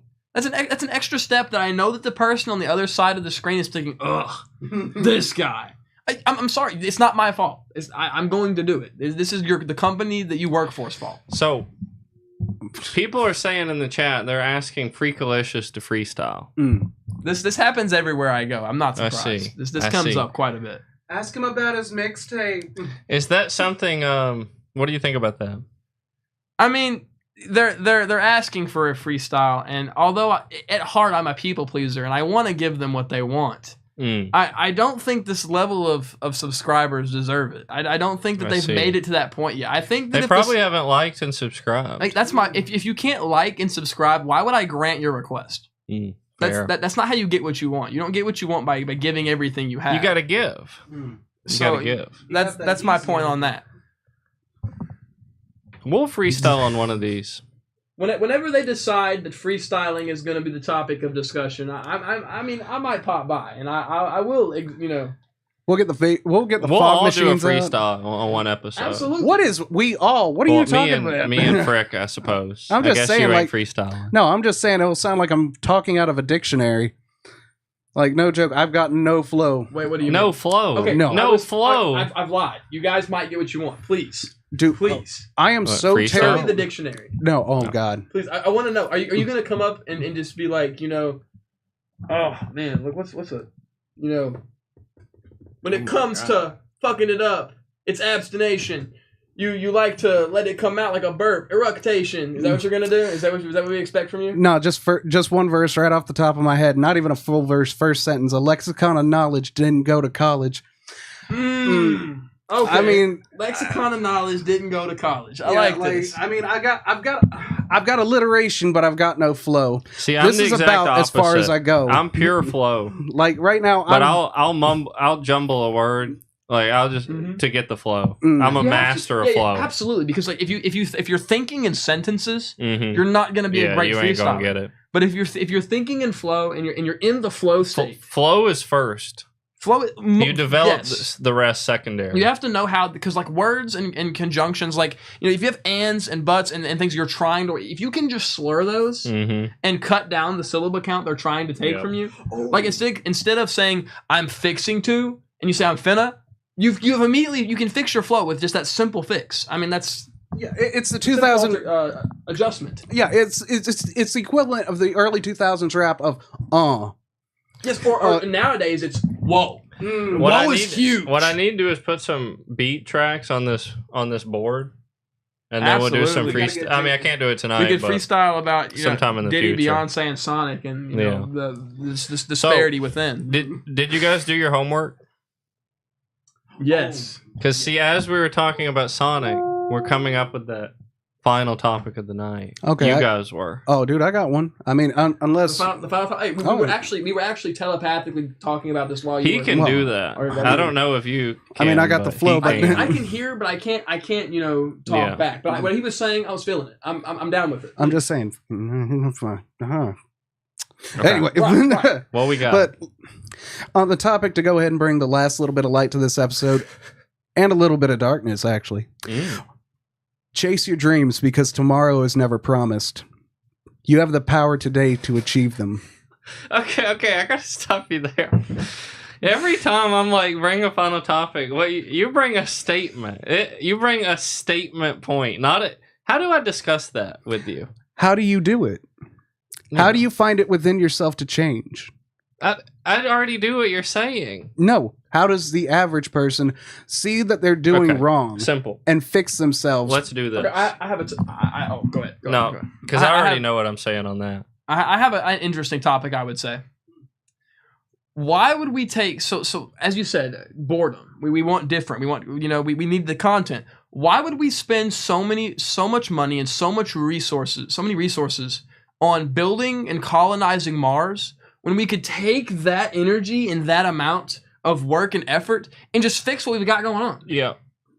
Like, it doesn't make any sense to me. Mhm. Like, oh, we want Elon to go to Mars. We want to get up there and see. There's nothing different on Mars Yeah. other than maybe the red color Yeah. that's around. I'm gonna tie both of these together. Please. Well, one second. Okay. Can I for a second? Okay, Why the hell are we going to Mars when the moon's right there? Just saying. Just throwing that out The there. moon is not. We're not thinking of the moon as a colonizable, Well, I can surface. tell you. It's small. We're so many of us. We're I'll thinking sum it long up. term. Moon small, Mars big.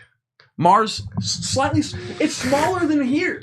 Also, men like to go to places that have been untouched. Well, I mean, then we can't go to Mars. That rover's been all over the damn place. But like, if we got this big ass population, let's just send a couple of them up there. Just let's go ahead and get a feel for the shit. If that's what they're wanting to do, if they're just wanting to get a feel for like what it could be, fine. But do you know how much jet fuel, how much rocket fuel costs? I used to. But I never run out of jet fuel. Yeah, it was all used on the towers, but like that's not the point. I used to work in aerospace engineering.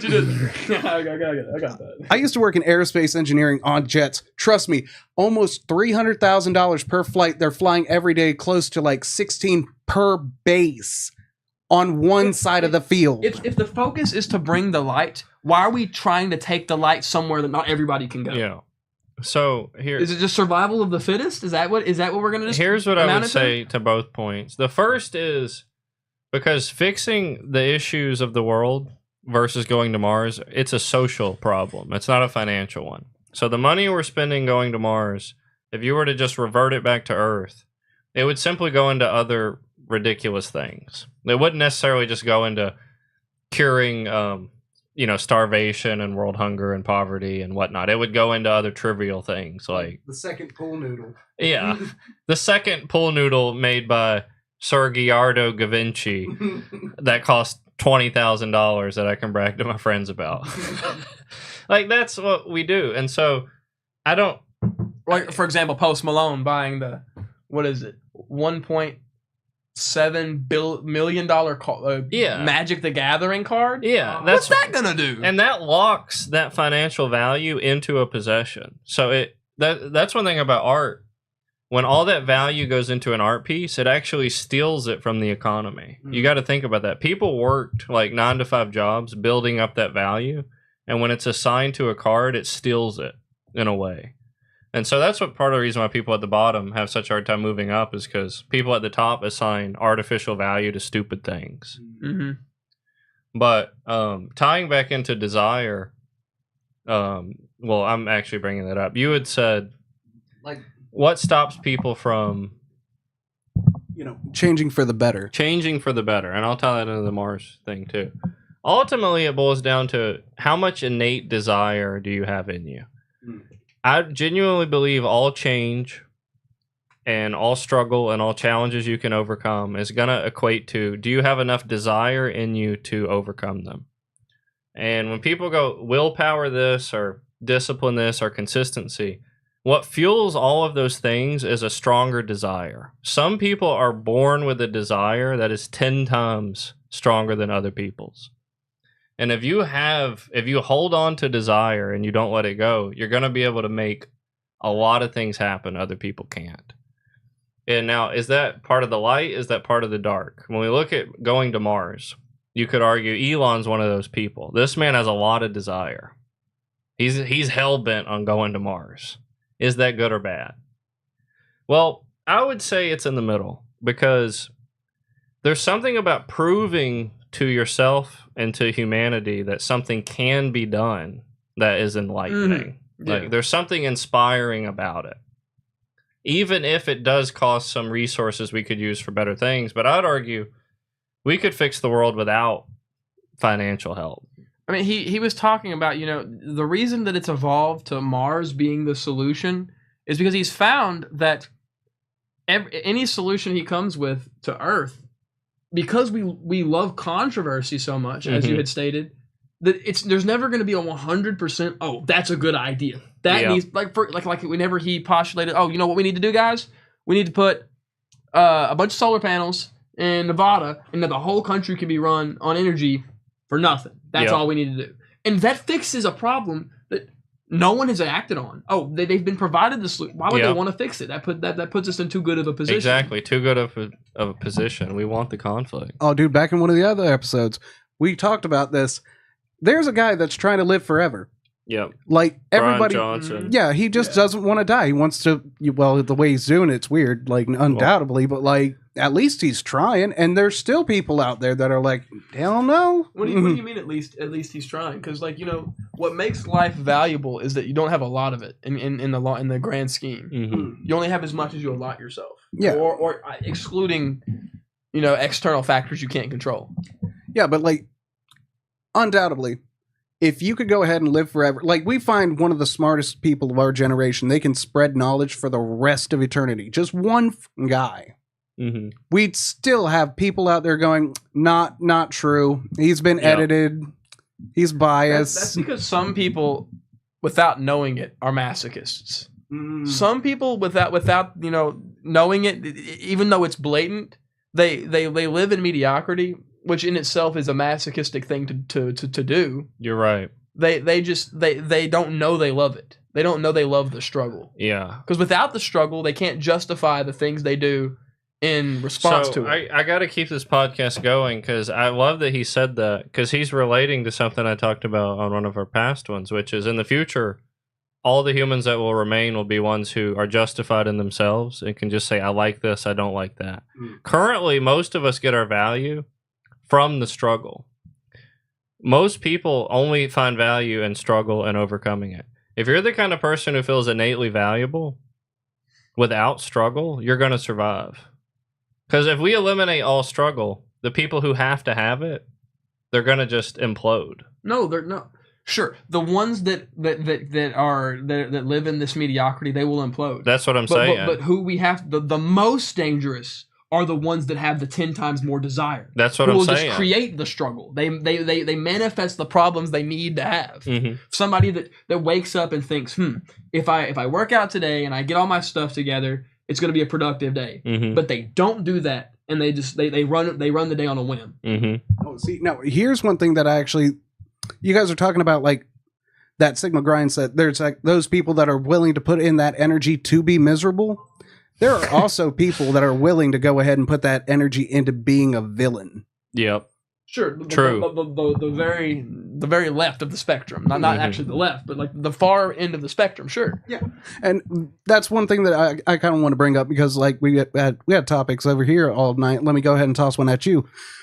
Do we need a villain as a society? Do we need that darkness to 100%. light? As it currently stands, we do. And I'm arguing that in the future, there's going to come a point where it's all gone. We don't have anywhere to turn to. All we're going to have is, can we validate ourselves without an enemy, without a challenge? Mm. And if you can't, you're going to die. Sure. Like, that's going to be the judgment. When you talk about biblical judgment that's coming, that's it. Can you justify yourself without an enemy? Especially considering that, we all base our morality on, this is our villain, and we can be the heroes in this situation. Yep. If there's no villain, how do you even, begin to dissect what makes a hero? Exactly. That's part of what lets you live a sinful life, is you can go, well, I'm not this guy. Oh yeah. Though I may hit vapes and hurt my lungs, and though I may steal small things here and there, at least I'm not Diddy. Yeah, exactly. Yeah, 1,000 bottles of lube. I mean, I'd never do that. Like, I couldn't do that. But in a world where all the Diddies are gone. I mean, think about how deep it goes. There's probably a sexual assault convicted felon in jail thinking, at least I wasn't Diddy. 100%. And that's that guy measures his moral value on that. Yeah. And what if Diddy didn't exist? Yeah. See, and that's what's funny to me, because like people don't know what they're capable of until they achieve that level. Mm-hmm. Like, I don't think that, he just busted this shit out one day. He was just like, all right, guys, we're dudes. I'm pretty sure there was testing of the water. He was he was testing waters. He had a complaint box in his, his lobby, the lobby of his mansion. And then, and one of it said, hey, your white parties are good, Yeah, but right. you know what they're missing? Fucking dudes. Yeah, 100%. If we could get some massages, on the way out, like that would be great. Lace it with LSD if you could. Hey, somebody else put in there just, hey, did you notice Justin Bieber has a fat ass? They got him. They got him. He looking dummy thick, bro. He got that yummy, you know? But yeah, masochism. I do think masochism is at the heart of a lot of the way people approach their lives. Genuinely. Oh yeah. 100%. There's a biblical quote, ask and you shall receive. It's one of my favorite ones. But you have to think, there's a lot of people, I'd say more than half, who are adults who can't even tell you what they want. If you asked them, what do you want? They couldn't even tell you. Because to ask them what they want, they'd have to further dive into what they believe in. Yep. And if they believe in nothing, anything they say is most likely going to be a lie or Yep. geared towards something materialistic. Yep. On that point, or it's geared to public opinion. Yeah, that's Like, true. absolutely. What they think people want them to say. Yeah, and then the socially acceptable That's the answer. Kamala's answers right there. what would you want for the country? Oh, I just want the whole world to get along. I mean, I incarcerated half of California, but Well, there's murderers in the world. So what are we going to do about those? Well, I come from a middle-class family. Oh, thank God. And Donald Trump. She'll throw that name in there a few Yeah. times just for some clickbait, no doubt. And see, that's something that I kind of find. Sorry, I got that word salad. So Ask. let's move on from that. No, I want to bring this point up. I think that most men in this country are masochists by nature. 100%. We have been told from an early age, you can ask for help. Asking for help is a sign of strength. It shows you want to get better. It shows you want. I'm liking where this is going. I think it depends on who you ask. He's got a it's point. always the softest people though that Yeah. they are like, it's okay to ask for help, and like to a point, rehab centers, NAAA, we're not sponsored Yeah. by them, but they're good programs to help Yeah. good people. I want to say that there's no one that can be redeemed, but Diddy was clearly Yeah. redeeming a lot of people But all over the place. When you go, what does it really feel like? When there's people who tell men ask for help, but what does society feel like? What does it tell you? Well, all right, on that point, imagine that I am at a McDonald's and there's a video of, let's bring up Elon. Mhm. Elon must, and he's in front of me and he turns around and he says, "Hey, bro, can I borrow an Abraham Lincoln? Can I borrow a $5 from you?" Yeah. What immediately from that point? What does society think about Elon? What if he's asking somebody? They're gonna be very curious. They're gonna be for sure. What put him in the position to even need that from Yeah. me? Especially if it's not one of those gag videos where it's like, oh, you gave me $5, you're a good person. Here's $100 million. Obviously. But if he was genuinely asking somebody that was just on the bottom of the spectrum, they would consider the spectrum. yeah, like homeless or something. Exactly. Like that, yeah. What are they going to think about? What will their respect for him change? Yeah. Or for some people it may grow, but for a majority, I don't know. I mean, when they heard about like Jeff Bezos getting divorced, half of his money gone, everybody was like, "Ha ha!" I mean, nobody felt any pity for him. Like anybody that, too. yeah, seriously. Well, the And- baseline for being a man is be useful or Mm, be useful or die. provide. That's what it is. I mean, yeah. Without use, what's the point? Be Keep use. us around. Yeah. Like, why would you be around us if we didn't provide some kind of I mean, that's what we're here to do. That's what we're here for. All right, to be guys. useful. So let's get back to the lobsters, okay? No, but I think like it really does piss me off because I've had people in my life tell me, if you ever need anything, reach out. I know the first time I will ask them that I will roll back, and then there comes a checklist. Yeah, see, Tally number that- one. and I have found that to be the definitive reality of being a dude. Mm. Is It's always a tally system too. when the time comes, if you have to ask for help, you would be better off eating shit and toughing it out. Mm. 9 Sure. times out of 10, eat shit and tough it out is the better response. especially if the first time when you're on your own, the first time you need help, if you learn how to navigate yourself and fix your own problems, I'm gonna tell you, yeah. I mean, immediately. I'm gonna tell you something a bit sad, but just something I've noticed. Maybe we'll use this as the send off because we're running semi long. But here's what I've noticed: if you're a guy in need of help, you're in a bad way, you need comfort, someone to talk to, etc. Yeah. And you're actually desperate, it's very hard to get it. If, however, you flip it into a more malicious way, and you make people feel obligated, and you make people feel that they're entitled to serve you, they do it, and they enjoy it. If you come in a mercy position as a dude, they're like, fuck off. If you come as, do this for me, they're like, certainly. Well, it depends. There's lots of people out there who desire to be useful, to be helpful, especially when it comes to for women, an emotional sense, and even some guys. But like, let's say tomorrow Ian hits me with a phone call and says, "Hey, dude, you know, I'm really in a bad way." Now I feel like, oh, he's chosen me as the person in his life to give him advice, to give him help, to comfort him in this time. You know, so I think a lot of people would take it that way also. Yeah. I think.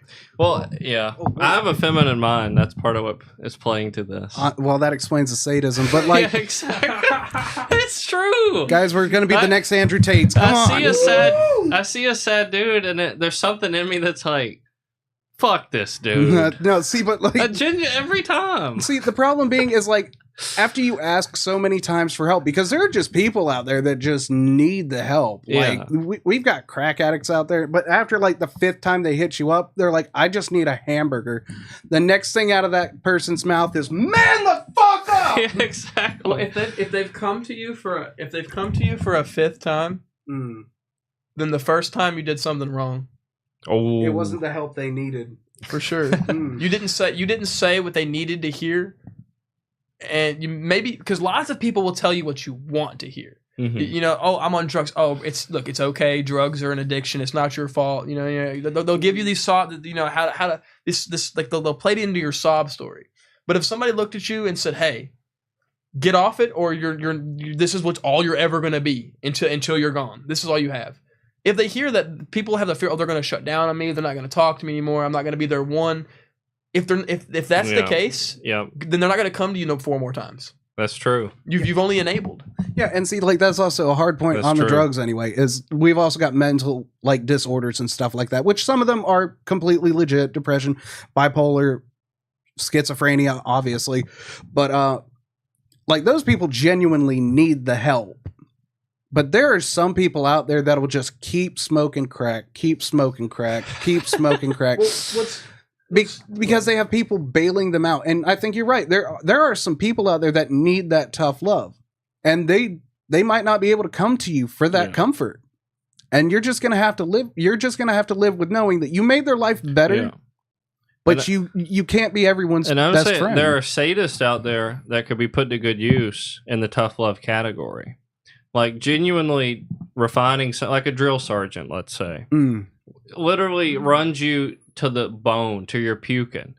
And maybe you become a better person for it, but maybe he genuinely enjoys watching you suffer. But it's better that way because it'll be more authentic. That's what I'm saying.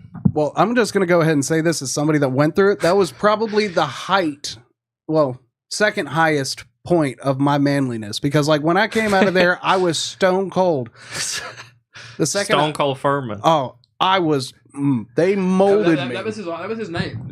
They called him Stone Cold. Yeah. Like seriously, and I got yelled at, screamed at. I had majors in my face. I had sergeants in my face. I had master sergeants in my face, and all of them had their boots up my ass. A drill sergeant's kind of just like an effective toxic girlfriend. Work me through the positioning of a boot up your ass, but also he's in your face. And like, what kind of position is that? It's like some Ouroboros shit, man. Like, and that's that snake eating itself. Like, bro, I'm just saying. I had one tech sergeant, and I knew he loved torturing me. Yeah. I knew it because that's me right there. Oh, seriously, this guy had bowling ball arms. He went to Desert Storm as a dentist. He was a dentist, guys. This man. Those are sadists. If there's any field of sadism, it's a dentist. I swear to God, he had me doing push-ups after he had me hold my arms out for half an hour. Yeah. And then I swear to God, every time that I would come up, say the number, he was almost sitting there. Oh, your tears. Bro was praying you had a Yeah. root canal. Yeah. No doubt. No doubt. Oh, dude, I even did everything he said correctly, and he tossed my bed, my locker, someone else's locker. They just gone, just other side of the room. He just picked it up, Hulk smash, boom. That was some, oh, dude, that was some Metal Jacket stuff, and that was the light side of it, guys. I once watched a guy get absolutely curb stomped for swinging on a tech sergeant. Dude, they repelled from the ceiling. Those movies where it's like dark ops, it was that in a lunchroom. And the reason he was getting yelled at was for a second candy bar. Hey, man. The No thing about- fatties. the thing about them, the nitpicking is so important, I think. Mhm. Because Yeah, like it shows that even the smallest, you're like, oh, I can get away with the smallest validation to an Yeah. incorrect action Screw off. absolutely destroy you to your core. Yeah, because it's the equivalent of like not charging a battery. Okay, that's not a big deal to me, but if you're out in the field and you got to make a phone call to, bomb, Mhm. and you just didn't feel like charging it, that's dead. That's it. Yeah. That's kaput. You don't tighten a bolt right on a jet. I watched a guy get lit on fire. This shit fire on him. I promise you. I've had to. That's why we must balance the masochism and the sadistic forces. We must balance the two to bring light.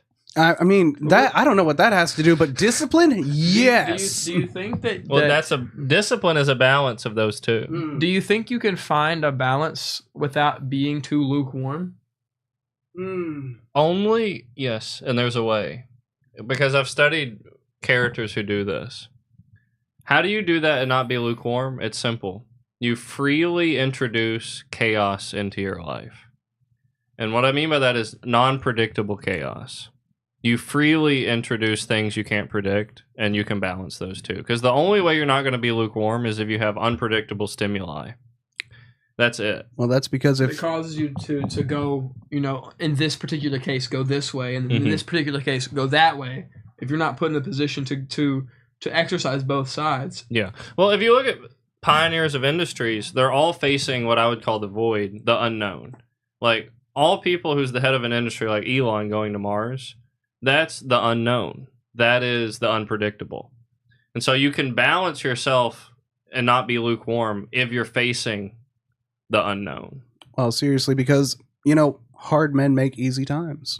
Like that's what it is. Eventually, if you're I'm going ready at for life, when hard men make hard men. Like that's the day. see that's It can't. But that just can't happen. No, it can't. It's impossible. It's maybe We're- not impossible. We're Improbable. on a pendulum.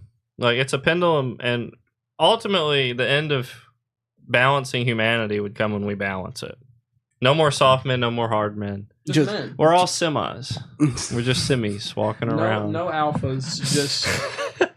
Just a bunch of dudes. yeah. And see, that's what this podcast was built on. Just Yeah. a bunch of dudes. Maybe that's what happened to Diddy. Maybe he just got around a bunch of dudes. I It mean, happens time and time again. I mean, he was too hard on them. He made some soft dudes. But then again, a roofie or two will do that. Yeah. Just. so But we ran this one pretty well. I think we should give some endings. you know. Before we go to our endings, I think we need to have a word from our sponsor, Yeah. Believatine. Oh yeah, We'd like to, bring that product to light. This is coming. It's kind of, so if you've ever been working out and you've taken creatine, creatine it builds the muscles. It gives you something to look at when you're taking pictures of yourself. And I find that irritating. Mhm. What is it actually? If you don't take it every single day, if it's not a part of your routine, why take it? Believatine, Mhm. 1 scoop a week. That's all you even need, really. One Yes. scoop a week. And you begin to find your belief system strengthening. Mhm. And people that believe in something, 100% of the time achieve it. 100. If you 100% believe something. Yeah, the faith of a mustard seed. You can move Exactly. that mountain. So shout out to Believatine, link in the description. Yeah, it's a product we're working on, and it's going to hit the market shortly. It's going to be a lot different than you're expecting. We're not some sort of get rich quick or one problem solves all. This is going to be real belief. We need to, oh well. If it's gonna be like that, the BBMA, we will be standing behind that. We will send funding. SDA approved. Sauce Department Association. Yeah. And the IBTC, as always, of course, they believe. Oh yeah, You got to believe in something with those itty bitty titties. yeah. And the big mommy milkers out there, we will be. If this will help make hard men for them, I'm all behind And it. if you've got those, the in between, those are, although lukewarm, they're still appreciated. I mean, we appreciate those people. Certainly. The 2x4 society. Just remember, guys, believe, and Test be in the ne- light. Test negative. Well, Stay positive. 2x4 till I drop to the floor.